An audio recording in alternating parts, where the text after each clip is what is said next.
साथियों नमस्कार, आदाब, सत श्री अकाल, जय भीम, जोहार। मैं डॉक्टर दशरथ नूनिया स्वागत करता हूं मंच पर। साथियों, कल सुप्रीम कोर्ट के द्वारा 15 सितंबर को वक्फ अमेंडमेंट बिल का जो अंतरिम डिसीजन है वो सुप्रीम कोर्ट का आ गया है। लंबे समय से इसके ऊपर सुनवाई चल रही थी, कई सारे मुद्दे थे जिनके ऊपर ये जो चर्चाएं हैं वो चल रही थी, और अल्टीमेटली जो है कल सुप्रीम कोर्ट ने डिसीजन अंतरिम जो है वो एक तरह से निर्णय है वो दिया है। और इस अंतरिम निर्णय में जो 3 वो प्रावधान है जिनके ऊपर रोक लगाई गई है। जो सरकार जब ये बिल लेकर आई थी तो इसमें जो 3 मुख्य बातें हैं, थोड़ा सा पहले उसके ऊपर चर्चा करते हैं, फिर आगे की यानी कि एक तरह से मेरिट और डीमेरिट के ऊपर हम जो है वो चर्चा या डिस्कशन हम शुरू करेंगे।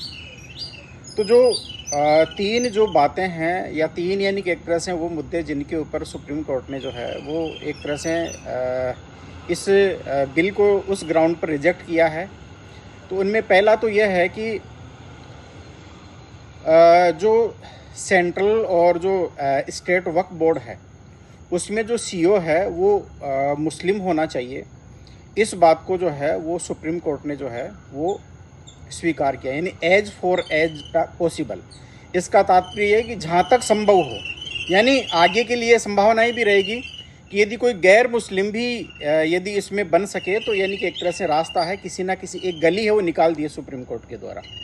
नंबर 1। नंबर 2, दूसरी बात यह है इसमें कि वक्फ में जो कोई प्रॉपर्टीज कोई दान करना चाहता है तो उसके लिए 5 साल का जो प्रैक्टिसिंग मुस्लिम होना अनिवार्य था उसके ऊपर रोक लगा दी है। क्योंकि सुप्रीम कोर्ट के द्वारा कहा गया कि भाई इस बारे में यानी कि एक तरह से कोई नियम नहीं बने हुए हैं, इसलिए इस बारे में यानी कि एक तरह से ये कहना ये मुश्किल होगा। तो एक उसके ऊपर है वो लगाया गया है। और तीसरी महत्वपूर्ण बात यह है कि जो सेंट्रल और जो स्टेट वक्फ बोर्ड है उनमें जो गैर मुस्लिम है, यानी सेंटर में 4, 22 में से 4 और स्टेट में 11 में से जो 3 है वो गैर मुस्लिम हो सकते हैं, इससे ज़्यादा नहीं हो सकते। ये जो बात है वो सुप्रीम कोर्ट के द्वारा कही गई है। तो इस ग्राउंड के ऊपर मोदी सरकार को झटका तो जरूर लगा है, लेकिन इतना खुश भी नहीं होना चाहिए कि वाकई में यानी कि एक तरह से सुप्रीम कोर्ट ने कोई बहुत बड़ा अपने आप में कोई उपकार कर दिया हो या कोई बहुत बड़ा आदेश है वो दे दिया हो। संविधान में जो मूल अधिकार है उन मूल अधिकारों में प्रत्येक वर्ग को अपनी आस्था अनुसार किसी भी धर्म को मानने की स्वतंत्रता प्रदान की गई, जिसको हम धार्मिक स्वतंत्रता कहते हैं।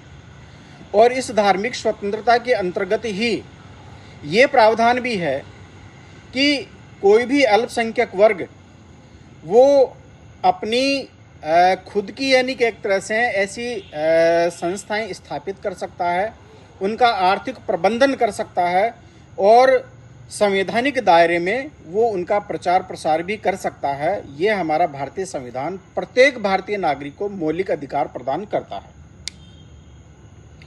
अब सवाल ये पैदा होता है, हालांकि कुछ मुस्लिम जो वर्ग है वो इस बात को लेकर खुश भी है कि कुछ सीमा तक तो यानी कि अंकुश है वो लगा है। जो मोदी सरकार जिस प्रकार से एक तरह से अल्पसंख्यक वर्ग को टारगेट करना चाह रही थी और टारगेट करते हुए जो है कहीं ना कहीं पर उनका जो हिंदू मुस्लिम का जो एजेंडा है उस एजेंडे की तरफ वो बढ़ रही थी, तो एक सीमा तक इसको एक आंशिक अंकुश तो माना जा सकता है कि इसको झटका लगा।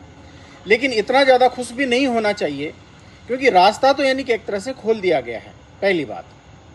दूसरी बात यह है, सवाल यह है कि क्या जो हिंदुओं के या जो ब्राह्मणों के या जो मंदिरों के जो ट्रस्ट है या गुरुद्वारों के जो ट्रस्ट है या जो चर्चेज के जो ट्रस्ट है उनमें क्या किसी गैर उस धर्म के मानने वाले व्यक्ति को उसमें स्थान दिया जा सकता है? यदि उनमें नहीं दिया जा सकता तो फिर वक्फ बोर्ड में ये ऐसा क्यों किया गया? क्या ये भारतीय संविधान के अनुसार ये एक भेदभाव नहीं है? ये अल्पसंख्यक वर्ग के साथ में खुला भेदभाव है और सुप्रीम कोर्ट ने उन बातों को, उन भावनाओं को बिल्कुल दरकिनार कर दिया है। तो इसलिए जो लोग इस जो डिसीज़न है उससे जो खुश हो रहे हैं, तो मैं तो यानी कि एक तरह से इस मामले में कोई ज़्यादा यानी कि एक तरह से खुशी वाली कोई बात नहीं है। पिछले दरवाजे से रास्ता खोल दिया है, अगली बार इस प्रकार से और बिल लेकर आएंगे और उसमें ये प्रोविज़न है वो कर देंगे। प्राचीन समय में जो है किस प्रकार से यहाँ के बहुसंख्यक वर्ग के जो उनके जो धार्मिक संस्थान है उनके ऊपर किस प्रकार से कब्जा किया गया, जितने भी यानी कि एक तरह से बड़े बड़े ये जो मठ थे, जो बुद्ध विहार थे, किस प्रकार से उनको कब्जाया गया, ये आप सबके सामने है। इतिहास इस बात का साक्षी है और इतिहास इन बातों को जो है वो चीख चीख कर जो है बता रहा है।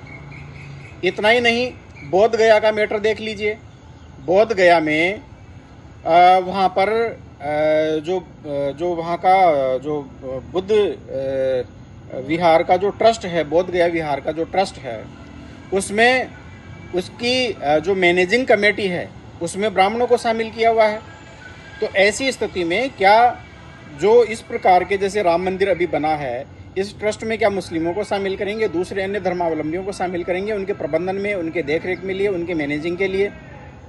इसी प्रकार से जो शंकराचार्यों के जो मठ बने हुए हैं, क्या उनमें भी इस प्रकार का प्रोविज़न किया जाएगा? मैं माननीय सुप्रीम कोर्ट से भी कहना चाहता हूं और साथ साथ जो है जो सरकार है उनसे भी अपील करना चाहता हूं। सरकारें कभी स्थायी नहीं होती है।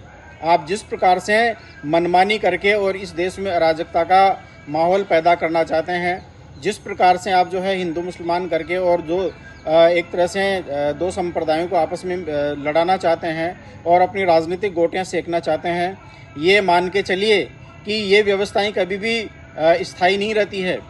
मुस्लिमों का शासन काल है वो पूरे वर्ल्ड में जो है वो यूँ कहना चाहिए एक छत्र राज था। भारत में उनका एक छत्र राज था, उनका राज भी खत्म हो गया। अंग्रेज़ों का जो है कभी सूर्य अस्त नहीं हुआ। कहा जाता था कि अंग्रेज़ों के शासन का कभी सूर्य अस्त नहीं होता है, यानी पूरे वर्ल्ड के ऊपर अंग्रेज़ों ने राज किया है। लेकिन आज कहाँ पर है अंग्रेज़ों की स्थिति क्या है? भारत में अंग्रेज़ों ने एक क्षेत्र है वो राज्य स्थापित कर रखा था, आज उनकी स्थिति क्या है? कांग्रेस ने भी 60 साल तक जो है एक क्षेत्र है वो भारत में राज किया। तो आप ये मत मान के चलिए कि आपकी जो बीजेपी और आरएसएस है वो एक क्षेत्र जो है वो सत्तारूढ़ रह जाएगी और फिर ऐसी स्थिति में यानी कि एक तरह से ऐसा ही चलता रहेगा। पाप का घड़ा जरूर जो है भरता है और जिस दिन भरता है वो फूटता जरूर है। कोई घड़ा छोटा होता है तो वो जल्दी भर जाता है और कोई पाप का घड़ा बड़ा होता है तो वो उसको भरने में टाइम लगता है। लेकिन एक दिन पाप का घड़ा भी जरूर भरता है और जिस दिन वो फूटता है तो फिर उस समय जो है वो सारे पाप है वो बाहर निकल आते हैं। तो इस प्रकार से यानी कि एक तरह से संविधान के साथ में खिलवाड़ करना और लोगों की भावनाओं के साथ में खिलवाड़ करना और उनको जो है सांप्रदायिक जो द्वंद्व में फंसाए रखना, ये किसी भी दृष्टि से उचित नहीं है। और मैं देश के नागरिकों से भी अपील करना चाहता हूँ कि आप यानी कि एक तरह से इसकी टाइमलाइन को देखिए कि सुप्रीम कोर्ट ने जो डिसीजन है कब दिया है, 15 सितंबर को दिया है। इसी समय मोदी सरकार ने आपको जो है आपको कुछ नहीं दिया, आपको यानी कि एक तरह जुमलों में फंसा रखा है। लेकिन जो इनके मित्र अडानी है उनको 1050 एकड़ ज़मीन है वो इन्होंने औने पौने दामों में है वो दे दी है। मात्र ₹1 सालाना लीज पर 30 साल के लिए, यानी 30 रुपये में 1050 एकड़ ज़मीन जो है वो अडानी को दे दी गई पावर प्लांट के लिए। उसमें 10 लाख पेड़ है उनको काटा जाएगा। पर्यावरण असंतुलन है वो बिगड़ेगा। मोदी जी ने नारा लगाया था कि एक पेड़ माँ के नाम, क्या इसीलिए ये नारा लगाया था ताकि बाद में इन पेड़ों को काटा जा सके, लोगों को जो है जुमलेबाजी में जो है बेवकूफ़ बनाया जा सके। तो ये जो स्थिति है वो देश में चल रही है। देश को क्या मिल रहा है? देश को बेवकूफ़ बनाया जा रहा है। यहाँ के आर्थिक संसाधनों को औने पौने दामों में जो है वो करोड़पति पूंजीपतियों को जो है मोदी जी के जो पूंजीपति मित्र हैं उनको बेचा जा रहा है। तो ये स्थिति देश के लिए न केवल घातक बल्कि भयावह भी है और भारतीय जनता और भारतीय लोकतंत्र के साथ में खिलवाड़ भी है। तो इसलिए इन नीतियों की मैं कड़ी आलोचना करता हूं और साथ ही साथ साथियों अपील करना चाहता हूं कि आप लोगों को जो है केवल इन जुमलों के आधार पर यानी कि एक तरह से जो है इनके पीछे नहीं लगना है, अपनी सत्ता खुद खड़ी करो।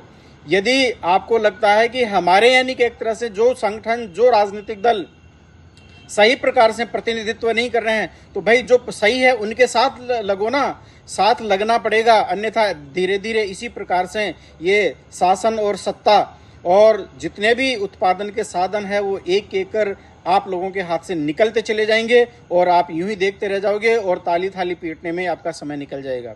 इसलिए अपील करना चाहता हूं कि यदि आप संविधान, सत्य, विज्ञान, मानवता, मानवाधिकार और अंतर्राष्ट्रीय कानून, कोस्मो ह्यूमनिज्म और अम्बेडकरिज्म में, ज्ञान, विज्ञान और मानवता में, इक्वलिटी, लिबर्टी और फ्रेटर्निटी और जस्टिस में विश्वास करते हैं तो आप अम्बेडकराइट पार्टी ऑफ इंडिया से जुड़िए और जिस रूप में भी आप हमारी पार्टी को मदद कर सकते हैं आप ज़रूर मदद करें। साथ ही साथ मैं अपील करना चाहता हूं कि इस विचारों से, यदि मेरे विचारों से आप सहमत हैं तो इस वीडियो को आप लाइक करें, चैनल को सब्सक्राइब करें और साथ ही साथ इसे शेयर करें। बहुत बहुत धन्यवाद।